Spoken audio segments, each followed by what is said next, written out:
السلام علیکم ورحمۃ اللہ۔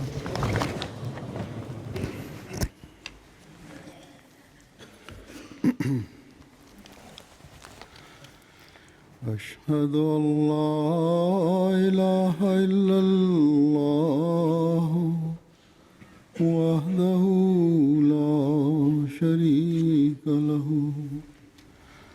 واشہد ان محمدا عبدہ ورسولہ اما بعد فاعوذ باللہ من الشیطان الرجیم بسم اللہ الرحمن الرحیم الحمد للہ رب العالمین الرحمن الرحیم مالک یوم الدین ایاک نعبد وإیاک نستعین اهدنا الصراط المستقیم صراط الذین أنعمت علیہم غیر المغضوب علیہم ولا الضالین۔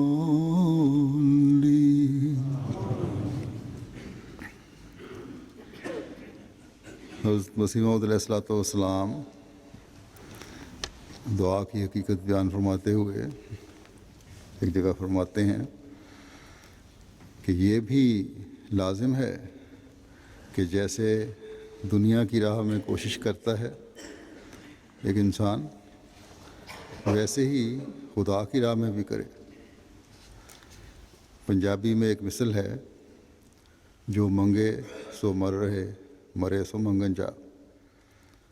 فرمایا لوگ کہتے ہیں کہ دعا کرو، دعا کرنا مرنا ہوتا ہے۔ اس پنجابی مصرعے کے یہی معنی ہیں کہ جس پر نہایت درجہ کا اضطراب ہوتا ہے وہ دعا کرتا ہے۔ دعا میں ایک موت ہے، اور اس کا بڑا اثر یہی ہوتا ہے کہ انسان ایک طرح مر جاتا ہے۔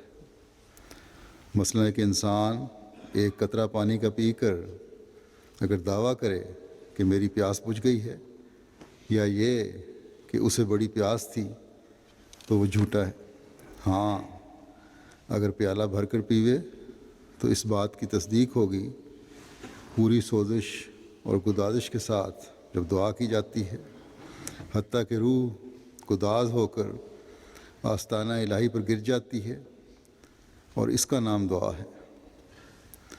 اور الہی سنت یہی ہے کہ جب ایسی دعا ہوتی ہے تو خداوند تعالیٰ یا تو اسے قبول کرتا ہے یا اسے جواب دیتا ہے، یعنی قبولیت ہوگی اس دعا کی، یا پھر اللہ تعالیٰ بتا دیتا ہے کہ نہیں، یہ دعا اس طرح میں قبول نہیں ہوگی۔ بس یہ دعا کی حقیقت ہے۔ خوش قسمت ہیں وہ لوگ جو صرف سطحی دعا نہیں کرتے، بلکہ اللہ تعالیٰ پر کامل ایمان رکھتے ہوئے، یہ ایمان رکھتے ہوئے کہ اللہ تعالیٰ دعائیں قبول کرتا ہے، اور پھر اس ایمان کے ساتھ مکمل طور پر ڈوب کر دعا کرتے ہیں۔ اللہ تعالیٰ سے کسی معاملے میں مدد اور رہنمائی چاہنی ہو، یا اپنی پریشانیوں کا حل کروانا ہو، یا خدا تعالیٰ کے فضلوں کا وارث بننا ہو، تو یہ سب باتیں اسی وقت ہوتی ہیں جب اپنی تمام تر طاقتوں اور استعدادوں کے ساتھ خدا تعالیٰ کے آگے جھکا جائے، اس کے حضور دعائیں کی جائیں۔ آج تک ہمارا یہی تجربہ ہے کہ پھر خدا تعالیٰ ایسی دعاؤں کو سنتا ہے یا ایسی رہنمائی فرما دیتا ہے جو اگر دعا مانگنے والے کی خواہش کے مطابق نہ بھی ہو تب بھی تسلی اور تسکین کے سامان پیدا فرما دیتا ہے۔ پھر آداب دعا کی وضاحت کرتے ہوئے ایک جگہ حضرت مسیح موعود علیہ الصلوۃ والسلام فرماتے ہیں کہ دعا بڑی عجیب چیز ہے، مگر افسوس یہ ہے کہ نہ دعا کرنے والے آداب سے واقف ہیں اور نہ اس زمانے میں دعا کرنے والے ان طریقوں سے واقف ہیں جو قبولیت دعا کے ہوتے ہیں۔ فرمایا بلکہ اصل تو یہ ہے کہ دعا کی حقیقت ہی سے بالکل اجنبیت ہو گئی ہے۔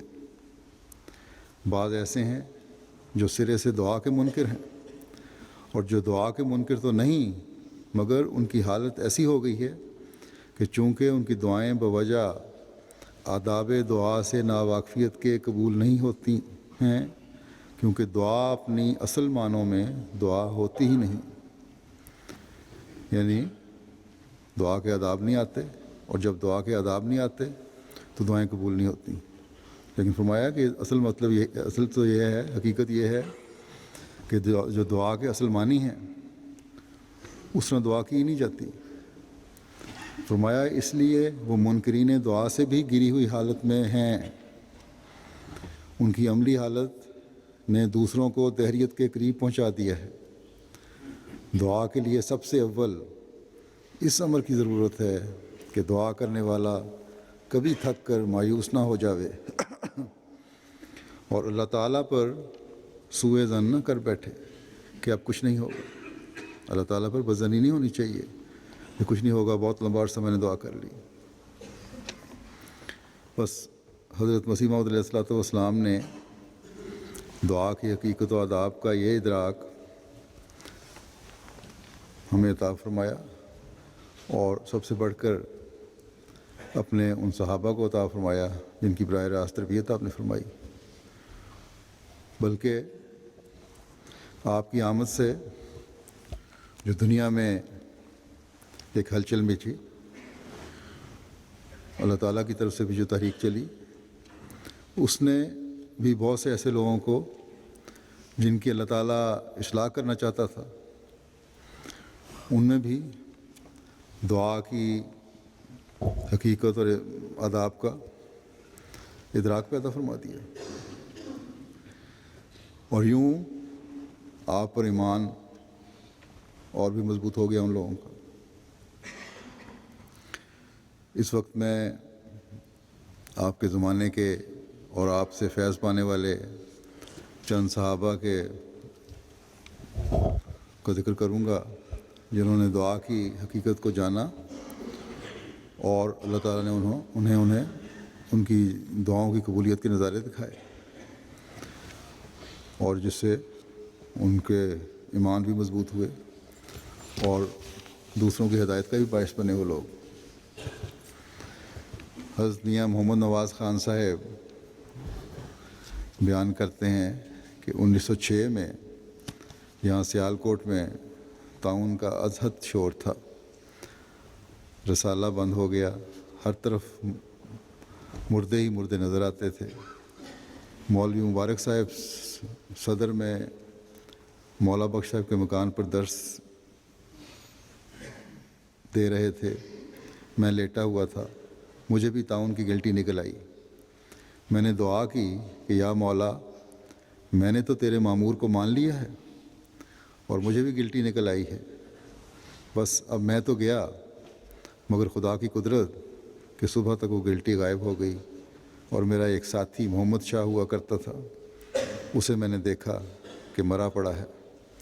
محمد شاہ اور میں دونوں ایک کمرے میں رہتے تھے۔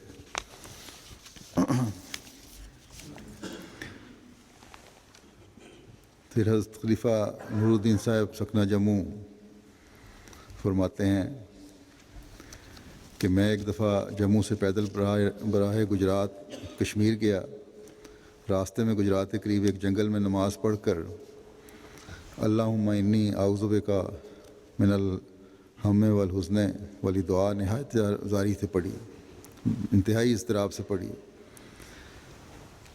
اللہ تعالیٰ میرے حالات ٹھیک کر دے۔ کہتے ہیں اس کے بعد اللہ تعالیٰ نے میری روزی کا سامان کچھ ایسا کر دیا کہ مجھے کبھی تنگی نہیں ہوئی، اور باوجود کوئی خاص کاروبار نہ کرنے کے غائب سے ہزاروں روپے میرے پاس آتے تھے۔ حضرت امیر خان صاحب فرماتے ہیں کہ 1915 کو میرے بچے عبداللہ خان کو، جب کہ میں بما عیال قادیان میں تھا، طاعون نکلی، اور 2 دن کے بخار نے اس شدت سے زور پکڑا کہ جب میں دفتر سے 4 بجے شام کے قریب گھر میں آیا تو اس کی نہایت خطرناک اور نازک حالت تھی۔ اس وقت میرے یہی ایک بچہ تھا۔ والدہ جو کئی دنوں سے اس کی تکلیف کو دیکھ دیکھ کر جاں بلب ہو رہی تھی، یعنی بچے کی ماں، مجھے دیکھتے ہی زار زار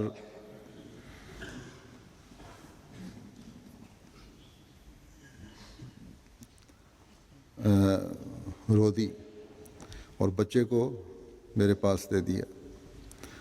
سخت گرمی کا موسم اور مکان کی تنگی اور تنہائی اور بھی گھبراہٹ کو دوبالا بنا رہی تھی۔ مکان بھی تنگ، گرمی کا ہی موسم، اکیلے، اور اس پہ یہ ہے کہ بچہ بھی بہت زیادہ بیمار، تو گھبراہٹ اور بھی زیادہ بڑھ رہی تھی۔ کہتے ہیں میں نے بچے کو اٹھا کر اپنے کندھے سے لگا لیا۔ بچے کی نازک حالت اور اپنی بے بسی کے تصور سے بے اختیار آنکھوں سے آنسو بہنے لگے۔ اس اضطراری حالت میں بار بار ان دعائیہ الفاظ کا اعادہ تھا کہ اے خدا، اے میرے پیارے خدا، اس نازک وقت میں تیرے سوا اور کوئی غم گسار اور حکیم نہیں، صرف ایک تیری ہی ذات ہے جو شفا بخش ہے۔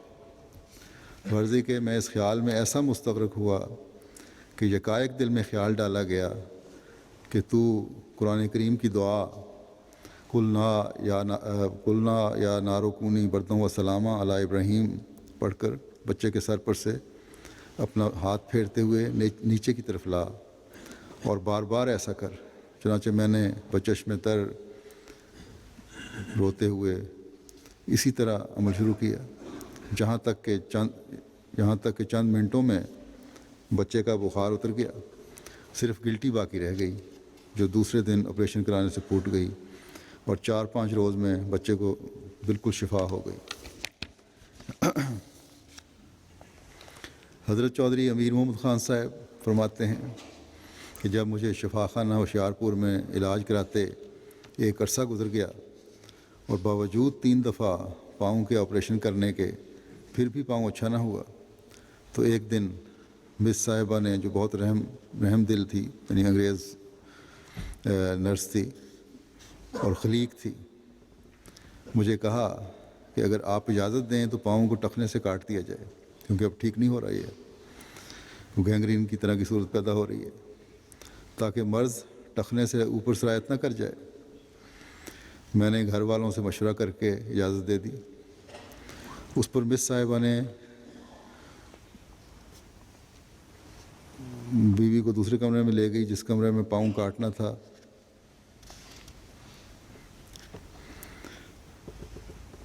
میں نے ساتھ جانے کے لیے، یہ آپریشن بیوی کا ہونا تھا، میں نے ساتھ جانے کے لیے مس صاحبہ سے اجازت چاہی، مگر اس نے کہا کہ آپ یہیں رہیں۔ لہٰذا میں وہیں وضو کر کے نفلوں کی نیت باندھ کر دعا میں مصروف ہو گیا۔ بیوی کا آپریشن کرنے کے لیے تو لے گئی اس کو، میں کہتے ہیں وہیں نفلوں میں دعا میں مصروف ہو گیا، اور دل اس خیال کی طرف چلا گیا کہ اے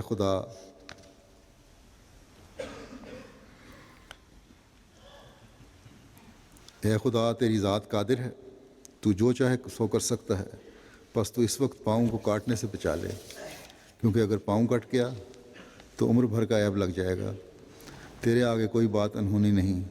اور اسی خیال میں سجدے کے اندر سر رکھ کر دعا میں انتہائی سوز و گداس کے ساتھ مستغرق ہوا کہ عالم محویت میں ہی ندا آئی، یہ آواز آئی کہ لا تقنطوا من رحمت اللہ۔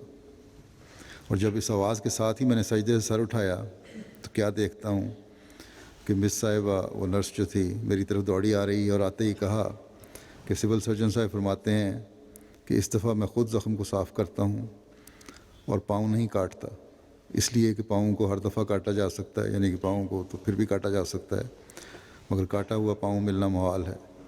میں خدا کی اس قدرت نمائی اور ذرا نوازی کے 100 جان سے قربان جاؤں جس نے کرم خاکی پر ایسے نازک وقت میں لا تقنطوا کی بشارت سے معجز نمائی فرمائی اور وہ بچ گیا پاؤں کٹنے سے۔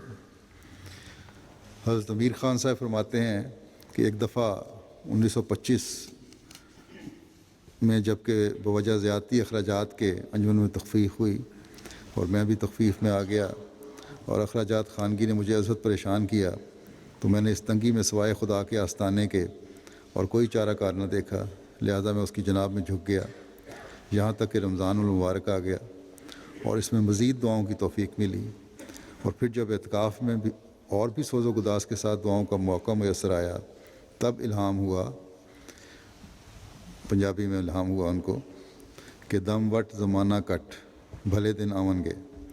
لیکن جب اس بشارت پر بھی عرصہ گزر گیا اور تنگی نے بہت ستایا تو بشارت ہوئی، غم مخوض آنکھ دریں تشویش خور میں وصل یار میں بینم، فارسی میں۔ چنانچہ اس بشارت کے چند دن بعد خدا تعالیٰ نے مجھے لڑکا عطا کیا جس کا نام محمود احمد ہے، اور اس کے بعد میں اگست 1926 کو محکمہ اجتماع راتیات میں بمشاہرہ تنخواہ 90 روپے ماہوار سب انسپکٹر ہو گیا، یعنی خدا تعالیٰ نے 30 روپے ماہوار کے بجائے 90 روپے ماہوار عطا فرمائے۔ حضرت بابو عبدالرحمٰن صاحب حضرت چودھری رستم علی صاحب کے ساتھ اپنے ایک سفر کا ذکر کرتے ہوئے فرماتے ہیں کہ میں اور چودھری صاحب اور 2-3 اور احمدی ایک تانگے میں بیٹھ کے قادیان پہنچ گئے۔ یہ سڑک اول دفعہ دیکھی تھی، اتنے دھکے لگتے تھے کہ بس علمان، بدن چور ہو جاتا تھا، سارے رستے میں گڑے پڑے ہوئے تھے، سڑک کیا مثل ایک کچی گوہر کے تھی۔ پھر اس کے بعد تو جب تک ریل تیار ہوئی اسی راستے سے کبھی تانگے میں اور کبھی پیادہ قادیان آتے رہے۔ ہاں تو قادیان پہنچ کر مہمان خانے میں ہم ٹھہرے، بعدہ میں اور چودھری صاحب حضرت اقدس خدمت میں حاضر ہوئے۔ حضرت صاحب مسجد مبارک کی چھت پر جو موجودہ مسجد مبارک کی شمال کی طرف مختصر سی جگہ بمشکل مسجد تھی تشریف فرما تھے، اور تقریباً 10-12 دوسرے احباب حاضر تھے، جن میں مولوی حکیم نور الدین صاحب اور مولوی عبدالکریم صاحب بھی تھے۔ بعد مصافہ چودھری صاحب نے میرا تعارف کرایا، میں نے حقیر سی رقم جو ایک رومال میں بند تھی حضرت صاحب کی خدمت میں پیش کی، حضور نے رومال لے کر رکھ لیا۔ تھوڑی دیر کے بعد میری درخواست پر حضور نے بیعت لی، اور بعد بیعت ہونے کے سب حاضرین نے دعا کی۔ پھر حضرت صاحب نے رخصت ہو کر ہم کچے راستے سے بٹالہ پہنچے، پھر بٹالے سے بدریہ ریل اپنے گھر بٹالے شہر میں پہنچ گئے۔ چونکہ تعمیر مکان کے دوران میں ہم اس کام کو بیچ میں چھوڑ کر قادیان چلے گئے تھے، یعنی مکان بنا رہے تھے ان دنوں میں وہ اپنا، اس لیے واپس آ کر پھر یہ تعمیر مکان کا کام شروع کیا۔ جب نیچے کی منزل تیار ہو چکی اور اوپر کی منزل تعمیر ہونا شروع ہوئی تو میں دفتن بیمار ہو گیا، بخار کی حرارت 104 درجے تک پہنچ جاتی۔ اس طرح کئی روز گزر گئے۔ چودھری رستم علی صاحب روزمرہ دریافت حال کے لیے تشریف لاتے اور تسلی دیتے اور فرماتے کہ میں حضرت صاحب کو روزمرہ دعا کے لیے لکھتا رہتا ہوں۔ ایک روز دن کا وقت تھا، مجھے خواب میں معلوم ہوا کہ میری ہمشیرہ مرحومہ کہہ رہی ہیں کہ دعا قبول ہو گئی۔ آنکھ کھلنے پر میں نے اپنی بیوی اور اپنے بھائی اور لڑکوں سے کہا کہ ہمشیرہ ابھی یہاں پر کھڑی تھیں اور کہہ رہی تھیں کہ دعا قبول ہو گئی، لیکن ہوا کیا، اس کے بعد بخار کی حرارت زیادہ سے زیادہ ہوتی گئی اور میں کئی روز تک بے ہوش رہا۔ سب گھر والوں کو مایوسی ہو گئی، بالخصوص چودھری رستم علی صاحب مرحوم کو بہت تشویش ہوئی کہ خدا نخواستہ اگر اس وقت وفات کا واقعہ ہو گیا تو سب کہیں گے کہ یہ بیعت کرنے کا نتیجہ ہے، اور بہت خراب اثر گھر والوں پر پڑے گا اور دوستوں پر بھی جنہوں نے اس کے ساتھ بیعت کی ہے۔ چودھری صاحب مرحوم دعا میں لگے رہے اور صحت کے لیے روزمرہ حضرت صاحب کی خدمت میں لکھتے رہے۔ خدا کا شکر ہے کہ مجھے آرام ہونا شروع ہو گیا اور 1 مہینے کے اندر بالکل آرام ہو گیا۔ ہم نے عید کی نماز دکانوں میں پڑھی الحمدللہ، جیسا کہ اللہ تعالیٰ نے خواب میں دکھلایا تھا۔ دعا قبول ہو گئی، وہ بات پوری ہو گئی۔ حضرت حافظ مبارک احمد صاحب بیان کرتے ہیں کہ حضرت خلیفہ اول مولوی صاحب کی، مولوی خان ملک صاحب کی خاص عزت کیا کرتے تھے۔ اس کی وجہ یہ مولوی خان ملک صاحب خود فرمایا کرتے تھے کہ حضرت مولوی صاحب مجھ سے طالب علمی کے زمانے میں کہا کرتے تھے کہ آپ دعا کریں کہ میں بہت بڑا آدمی بن جاؤں۔ بڑا آدمی ہونے سے مراد دین میں ترقی کرنا تھا۔ فرماتے تھے کہ حضرت خلیفہ اول کی یہ باتیں سن کے میں ان کے لیے بہت دعا کیا کرتا تھا۔ تو میں نے حضرت مولوی صاحب کے لیے دعا کی اور قبولیت کے آثار بھی دیکھ کر ان کو بتا دیا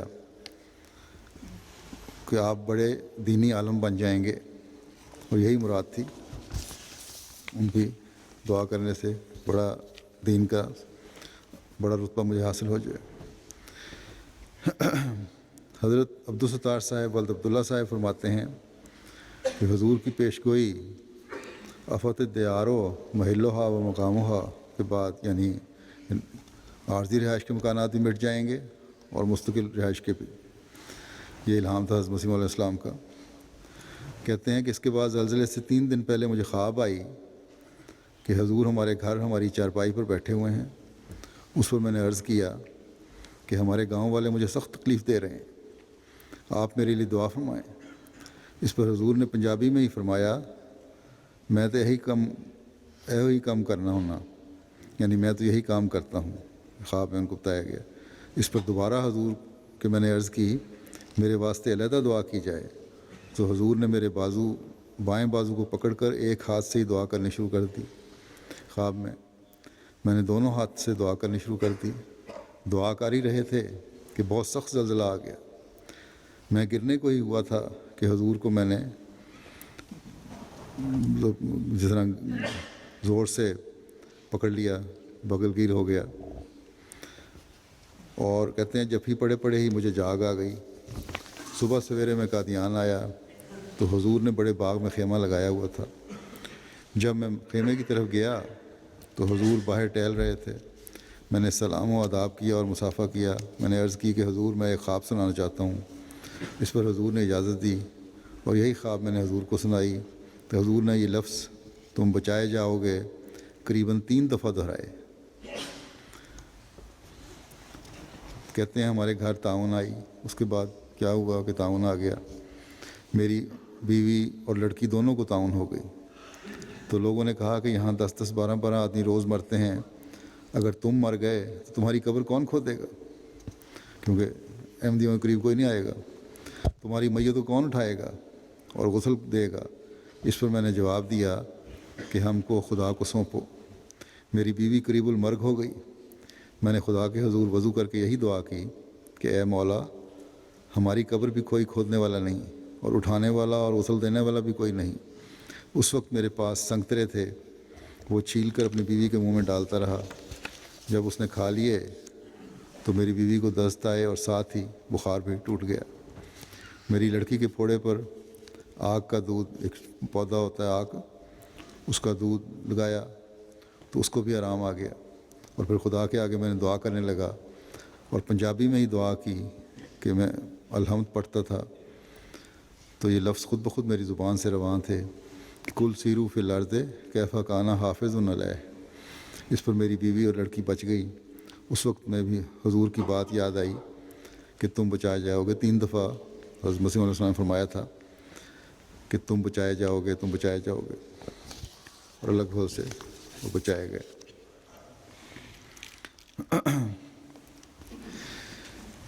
حضرت میر مہدی حسین صاحب بیان کرتے ہیں کہ ایک روز کا ذکر ہے کہ میں صبح کی نماز پڑھ کر مسجد مبارک سے پیر سراج الحق صاحب کے ساتھ ان کے مکان کے زینے پر کھڑا ہو گیا۔ پیر صاحب کوئی لمبا قصہ کسی کا ذکر کر رہے تھے۔ مجھے غیبی تار کے ذریعے معلوم ہوا کہ میری جان خطرے میں ہے، یعنی ایک احساس ہوا۔ میں ان ایام میں حضرت صاحب کے دروازے پر دربان تھا۔ میں وہاں سے بھاگا۔ میرے سے پیش پیش محمد اکبر خان سنوری کچھ سودا بازار سے لے کر ڈیوڑی میں داخل ہوئے۔ آگے سے حضرت اقدس اوپر سے نیچے تشریف لائے اور دریافت فرمایا کہ میاں مہدی حسین ہے؟ اکبر خان نے کہا کہ نہیں، کہیں دکانوں پر کھڑا ہوگا۔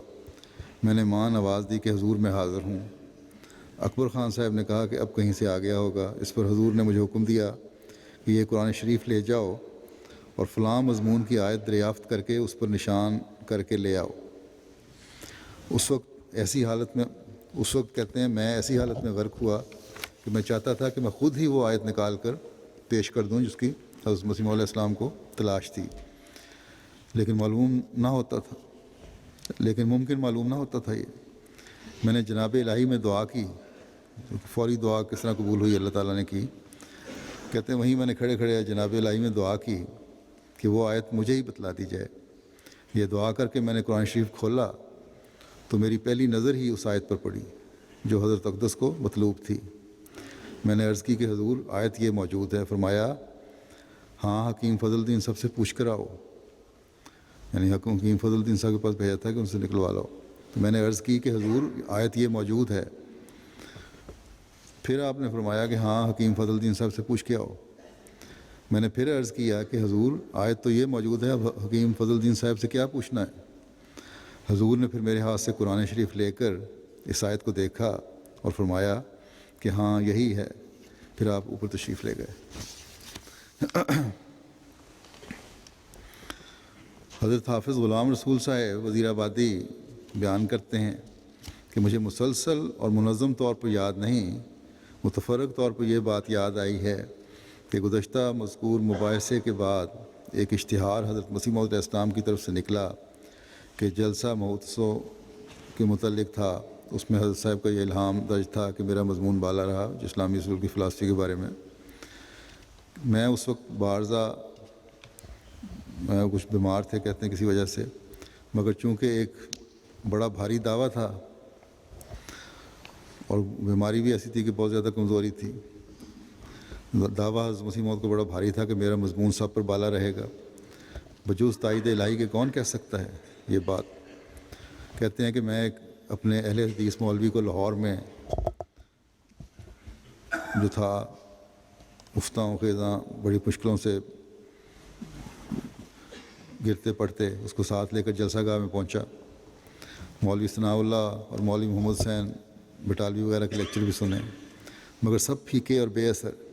لیکن جب حضرت مرزا صاحب کا مضمون شروع ہوا تو دل رکھنے کی جگہ نہ تھی، اور سامعین پر ایسا سکوت تھا کہ ذرا بھنک نہیں آتی تھی۔ یہاں تک کہ بعض اور لوگوں نے بھی اپنے اوقات حضرت مرزا صاحب کا مضمون سننے کے لیے وقف کر دیے، اور 2 دن ایام مقررہ سے زائد کیے گئے۔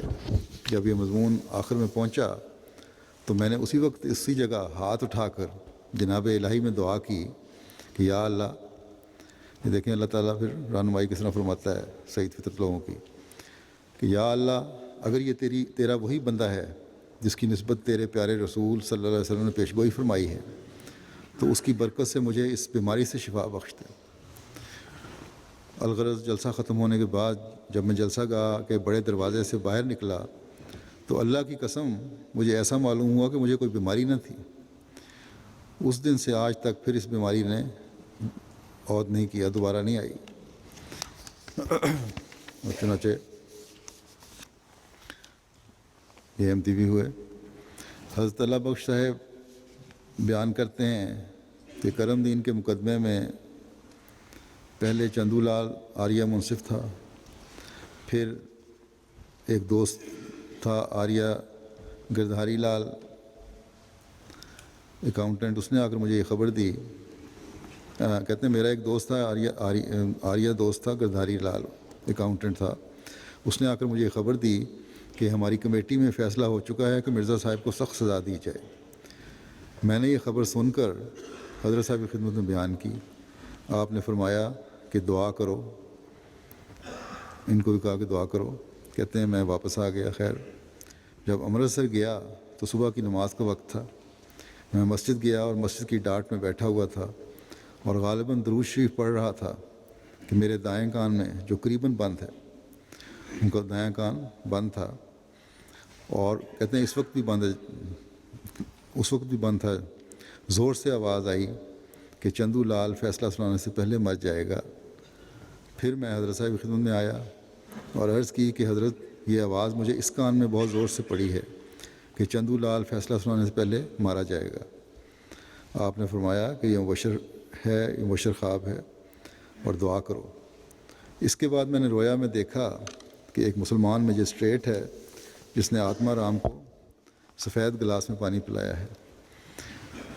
جو شکل مجھے آتما رام کی خواب میں دکھلائی گئی اس میں وہ ٹانگ سے کچھ معذور تھا۔ اس کے بعد مقدمے کی تاریخ جب آئی تو میں گرداسپور میں تھا۔ کوئی شخص رخصت پر جا رہا تھا یا تبدیل ہو کر جا رہا تھا۔ اس کو گاڑی پر سوار کرنے کے لیے چند اور لوگوں کے ساتھ آتما رام بھی آیا ہوا تھا۔ میں نے اس خواب والے حلیے کے مطابق اس کو دیکھا اور پھر میں وہاں گیا جہاں حضرت صاحب تشریف رکھتے تھے۔ دری بچھی ہوئی تھی اور آپ بیٹھے تھے۔ میں بھی بیٹھ گیا۔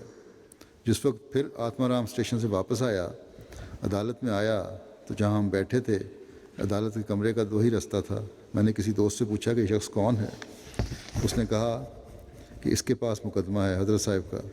میں نے کہا کہ مجھ کو اس کی شکل پہلے ہی دکھائی گئی تھی۔ اور چندو لال کے بارے میں یہ بھی بتا دوں کہ خود حضرت مسیح علیہ الصلوۃ والسلام نے بھی اللہ تعالیٰ سے اطلاع پائی تھی۔ ایک دفعہ جب کسی نے کہا کہ چندو لال مجسٹریٹ کا ارادہ ہے کہ آپ کو قید کر دے، تو آپ دری پر لیٹے تھے، اٹھ بیٹھے اور فرمایا کہ میرا چندو لال کہ میں چندو لال کو عدالت کی کرسی پر نہیں دیکھتا۔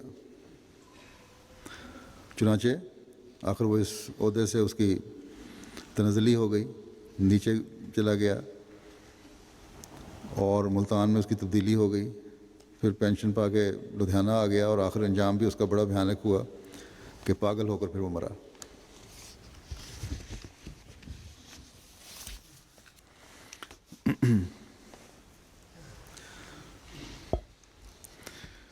حضرت مسیح علیہ الصلوۃ والسلام کو جیسے موقع آتے تھے خود بھی دعا کرتے تھے، اللہ تعالیٰ کی طرف تسلی بھی ہوتی تھی، لیکن پھر بھی اپنے صحابہ کو بھی کہا کرتے تھے دعا کرو، اور پھر جو اگر کوئی خواب وغیرہ آئے تو وہ سن کے اس پہ اپنا اظہار بھی فرمایا کرتے تھے۔ حضرت مرزا غلام نبی صاحب بیان کرتے ہیں کہ جب میں نے بیعت کی تو حضرت صاحب کے الہامات پڑھنے کا مجھے بہت شوق تھا۔ ان دنوں اخبار ذمہ دار اور کئی اخباروں میں حضرت اقدس کے الہامات کے خلاف تحریریں نکلا کرتی تھیں، اور میں بھی اکثر ان کو پڑھا کرتا تھا۔ ان کے پڑھنے کا مجھ پر یہ اثر ہوا کہ الہامات کی کیفیت کے بارے میں مجھے پریشانی پیدا ہوئی، کیونکہ جب الہامات کا ذکر ہوتا تھا، یہ مخالفین کے جو اخبار تھے یہ الہامات کا ذکر کرتے تھے اپنے اخباروں میں، اور پھر اس پہ تبصرے ہوتے تھے اٹھ پٹانگ، تو کہتے ہیں اس سے مجھے پریشانی پیدا ہوتی تھی۔ ایک دن کہتے ہیں میں نے خدا کے حضور دعا کی کہ اے خدا، میں اس حقیقت کو نہیں سمجھ سکتا، مجھے اپنے فضل سے سمجھا۔ اس کے بعد اچانک دوپہر کے وقت مجھ پر ایک نئی حالت غنودگی کی طاری ہوئی، اور اس حالت میں آسمان سے ایک نیلگوں رنگ کا گھوڑا اترتا ہوا معلوم ہوا۔ جوں جوں وہ زمین کے نزدیک آتا تھا اس کا رنگ شوخ ہوتا جاتا تھا، اس کی گردن سے بجلی کی طرح ایک شعلہ نکلتا تھا۔ میرے دل پر یہ القاء ہوا کہ یہ تمہارے مرشد کا نشان ہے، عنقریب یہ روشنی زمین تک پہنچے گی اور دشمنوں کا رنگ زرد کر دے گی۔ اس کے چند ماہ بعد حضرت صاحب کا روشن ستانے والا نشان جو حقیقت الوحی میں درج ہے وہ نمودار ہوا، وہ نشان تھا۔ چنانچہ اس نشان کے بارے میں بتا دوں تھوڑا سا مختصر ذکر۔ حضرت مسیح علیہ السلام فرماتے ہیں اس بارے میں کہ اس کے بعد جس رنگ میں یہ پیش گوئی ظہور میں آئی وہ یہ ہے کہ یہ روشن ستارے والی کہ ٹھیک 31 مارچ 1907 کو، جس پر 7 مارچ سے 25 دن ختم ہوتے ہیں، ایک بڑا شعلہ آگ کا جس سے دل کانپ اٹھے آسمان پر ظاہر ہوا، اور ایک ہولناک چمک کے ساتھ قریباً 700 میل کے فاصلے تک، جو اب تک معلوم ہو چکا ہے جب یہ لکھا گیا تھا، یا اس سے بھی زیادہ، جا بجا زمین پر گرتا دیکھا گیا، اور ایسے ہولناک طور پر گرا کہ ہزارہ مخلوق خدا اس کے نظارے سے حیران ہو گئی، اور بعض بے ہوش ہو کر زمین پر گر پڑے، اور جب ان کے منہ میں پانی ڈالا گیا تب ان کو ہوش آئی۔ اکثر لوگوں کا یہی بیان ہے کہ وہ آگ کا ایک آتشی گولا تھا جو نہایت مہیب اور غیر معمولی صورت میں نمودار ہوا، اور ایسا دکھائی دیتا تھا کہ وہ زمین پر گرا اور پھر دھواں ہو کر آسمان پر چڑھ گیا۔ بعض کا یہ بھی بیان ہے کہ دم کی طرح اس کے ایک حصے میں دھواں تھا، اور اکثر لوگوں کا بیان ہے کہ وہ ایک ہولناک آگ تھی جو شمال کی طرف سے آئی اور جنوب کو گئی، اور بعض کہتے ہیں کہ جنوب کی طرف سے آئی اور شمال کو گئی، اور قریباً 5:30 بجے شام کے یہ وقوع ہوا۔ تو اس طرح اللہ تعالیٰ حضرت مسیح علیہ السلام کے صحابہ کو دعا کے بعد نشانات کی طرف اشارہ کرتا تھا، اور پھر وہ نشانات ظاہر بھی ہوئے، اور اس طرح ان کے ایمان میں ترقی کا باعث بنتے تھے یہ۔ بس دعاؤں کی قبولیت اور روشن نشانوں سے اللہ تعالیٰ نے ان صحابہ کے ایمانوں کو مزید مضبوط اور سیکل کیا۔ حضرت مسیح موعود السلام کے ذریعے جو دعاؤں کی حقیقت اور آداب کا ادراک صحابہ کو حاصل ہوا، یہ دعا کرنی چاہیے کہ اللہ تعالیٰ وہ ہم میں سے ہر ایک کو حاصل کرنے کی توفیق عطا فرمائے۔ ہمیں بھی روشن نشانوں کے ذریعہ قبولیت دعا کے نشان دکھائے۔ ہم میں سے ہر ایک حضرت مسیح موعود علیہ الصلوۃ والسلام پر ایمان میں مضبوط ہو اور اللہ تعالیٰ سے خاص تعلق پیدا کرنے والا ہو۔ بس یہ دعا ہے جو آج کل بھی ہر احمدی کرنی چاہیے۔ یہ الہام جو میں نے بتایا کہ نہ کوئی عارضی رہائش باقی رہے گی نہ مستقل، دنیا کے جو حالات ہو رہے ہیں اور جس طرح جنگ عظیم کا خطرہ ہے، اس بارے میں بھی دعا کرنی چاہیے۔ اللہ تعالیٰ ہر احمدی کو اس سے محفوظ رکھے، بلکہ انسانیت کو اس سے محفوظ رکھے، اور یہ بلائیں جو آنے والی ہیں وہ ٹل جائیں۔ انشاءاللہ تعالیٰ چند ہفتوں کے لیے میں پھر سفر پہ جا رہا ہوں۔ دعا کریں اللہ تعالیٰ ہر لحاظ سے بابرکت فرمائے، امریکہ اور کینیڈا کے جلسے ہر لحاظ سے بابرکت ہوں۔ دنیا کے بعض ممالک میں پاکستان کے علاوہ بھی احمدیوں پر زندگی تنگ کرنے کی کوشش کی جا رہی ہے۔ اللہ تعالیٰ ان شر پیدا کرنے والوں میں، جن میں حکومتیں بھی شامل ہیں، اپنی قدرت کا نشان دکھاتے ہوئے ان کے شر دور فرمائے اور احمدیت کی سچائی ظاہر فرمائے، اور احمدیوں کو ہر جگہ ہر قسم کے شرور سے محفوظ فرمائے۔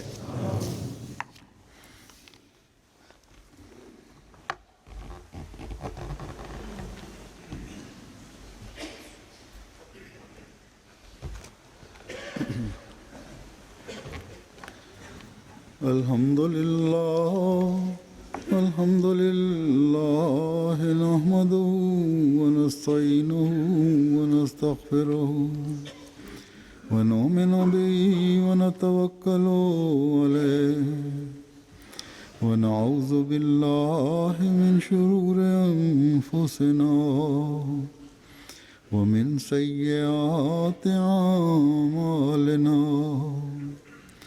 من يهده الله فلا مضل له ومن يضلل فلا هادي له، ونشهد أن لا إله إلا الله ونشهد أن محمدا عبده ورسوله۔